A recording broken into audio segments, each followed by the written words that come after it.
spalvą pamėgo labai, tik kažin kaip bus su karštais spinduliais.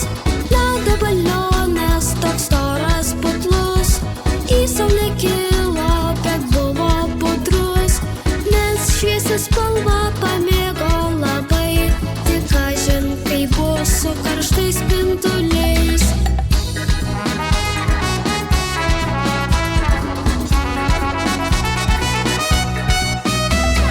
Ledo balionas pakilo aukštyn, saulė jį lydės ir vis ragins nepaklyst.